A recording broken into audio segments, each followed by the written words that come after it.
In today's class, we are going to discuss a topic called as duties and rights of agent. Before we get inside the topic, let us first understand who is called as an agent. An agent is a person, he has been appointed or nominated by the principal in order to act on his behalf. So, before we get inside the duties and rights of an agent, let us first understand the important concept that is lying underneath. The duties of an agent is the same as the rights of principal. And similarly, the rights of an agent is the same as the duties of principal. With this brief note, we will discuss the duties of agent. Totally, an agent has got about 12 important duties, and the first one is to carry out the work undertaken according to the directions given by the principal. So as an agent, whatever work that has been assigned to him by the principal, he has got a duty to execute it properly as per the instructions given by the principal. And in the due course, if any loss is incurred by the principal, it is a duty of an agent to make good the loss to the principal. So here we can understand it better with an example. Mahesh, a broker in whose business it is not a custom to sell on credit, sells the goods of Ramya on credit to Mr. T.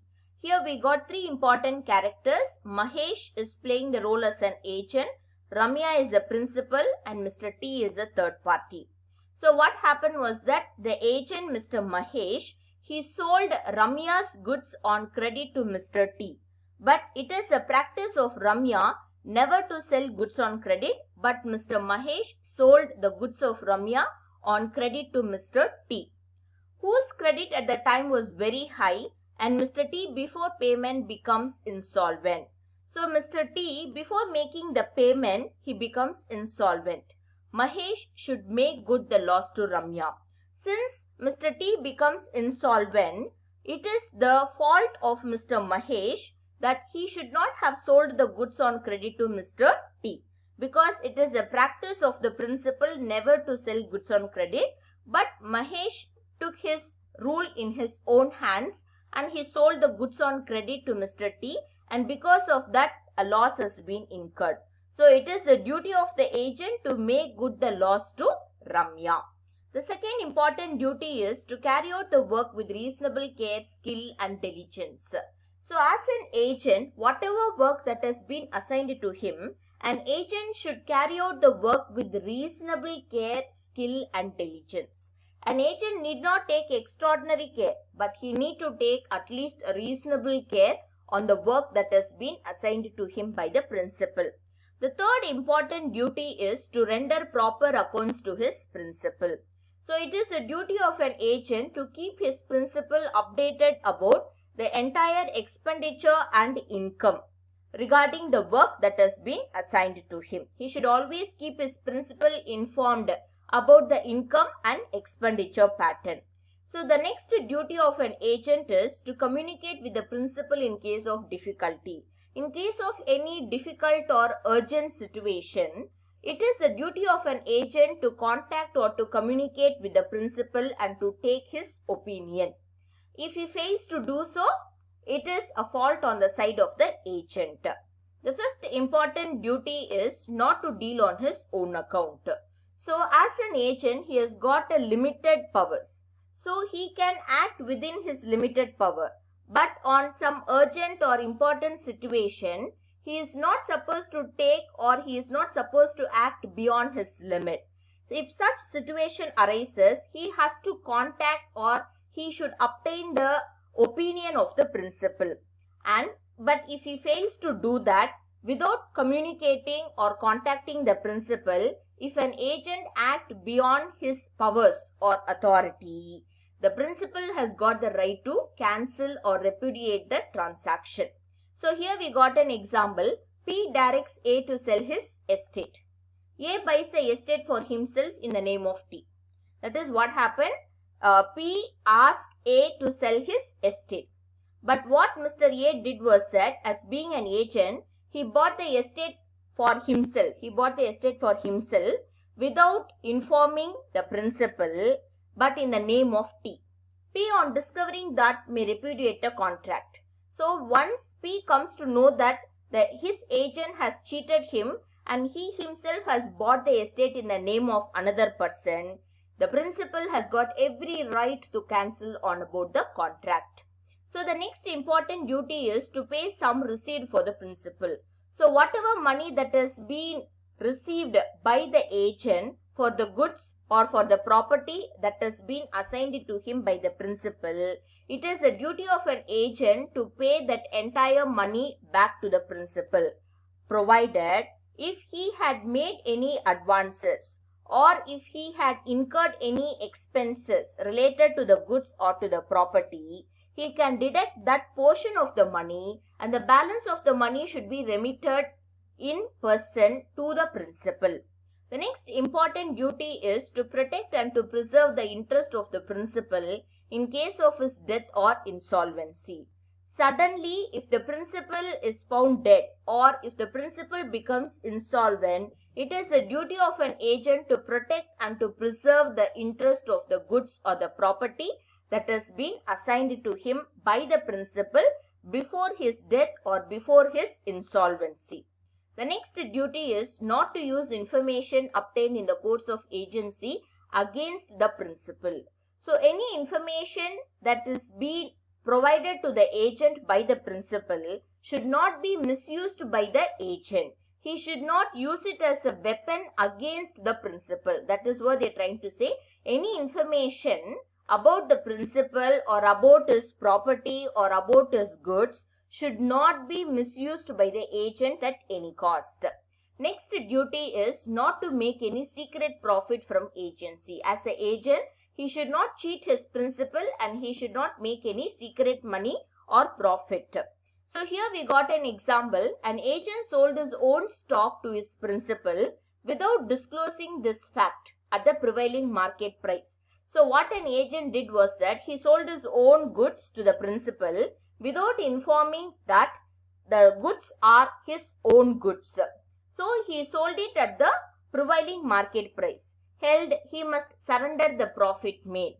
So the agent sold his own goods to the principal without disclosing the information. He also collected the commission or remuneration for his agency work and he also made a profit on the sale of the goods. So provided since he had made secret profit, the agent should surrender the money or the profit made out of this transaction to the principal. The next duty is not to set up an adverse title. So an agent cannot become the title of the property or the goods of the principal. The next duty is not to put himself in a position where interest and duty conflict. So an agent should not bring in a position where his personal interest and his duty as an agent intersects. Here we got an example. P employed a stockbroker to buy some shares for him. So what happened? A principal appointed an agent to buy some shares for him. A sold his own shares to P without disclosing that the shares belonged to him. What this agent did was that he sold his own shares to the principal without disclosing the information that the shares are his own shares. Held, P could cancel the contract. When P comes to know that his agent has made or cheated him, anytime he can cancel the contract. Next, last duty of an agent is not to delegate authority. Whatever authority that has been given to an agent by the principal, an agent cannot depute that authority to some other person. So all these are the 12 important duties of an agent. So next we'll see what are all the rights of an agent. So the first right is right to receive remuneration. For the amount of work rendered by the agent, he has got every right to receive or to claim remuneration. Some people will receive remuneration in the form of fixed amount or in the form of a fixed percentage on the sale of the property or sale of the goods. So whatever method it can be, it is the right of an agent to receive remuneration from his principal for the amount of work done by him. The second right is right of retainer. As an agent, he got the right to retain money. On what terms means if the agent has made any advances or if the agent has incurred any expenses related to the goods or to the property of the principal, an agent has got the right to retain such money which he had incurred in the form of expenses. The third right is right of lien. Suppose in case if the principal has got some money to be paid to an agent has got the right to lien on the goods and on the property of the principal. Either the property is movable or immovable. Either the principal should pay the due amount or he should make some way for making payment. The next right is right of compensation. So, because of the act of the principal, if the agent has incurred any physical injuries due to the negligence of the principal, agent has got the right to claim compensation from the principal. So, because of the negligence of the principal, if the agent has incurred any physical injuries, he got every right to claim compensation from the principal. So, next right is right of indemnification. Indemnification means it is like compensating. Here we got an example. A at Singapore under instruction from P of Kolkata contracts with T to deliver certain goods to him. Here the principal is in Kolkata, the agent is in Singapore, and the third person is Mr. T. So what happened? Based on the instruction from the principal in Kolkata, the agent in Singapore enters into a contract with the third party in Singapore to deliver some goods. The principal does not send the goods to A and T sues A for breach of contract. So what happened? When principal fails to deliver the goods to the third party filed a case on the agent. And what happened was that A paid damages. P is liable to reimburse A such damages. So what happened? Due to the failure on the part of the principal to deliver the goods, agent paid the compensation to the third party. So whatever money he has paid in the form of compensation or damages, it is a duty of the principal to make good that damages or compensation. That is called as right of indemnification. And next, last right is right of stoppage in transit. So what happened when any amount is due to an agent regarding the price of the goods sold? So in that case, the agent stands in the position of an unpaid seller and he got every right to stop the goods in transit.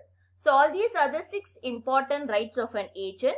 So in today's class, we had seen the 12 important duties of an agent and 6 important rights of an agent. Again, I repeat back, the rights of an agent is the same as the duties of the principal and the duty of an agent is the same as the rights of a principal. Thank you.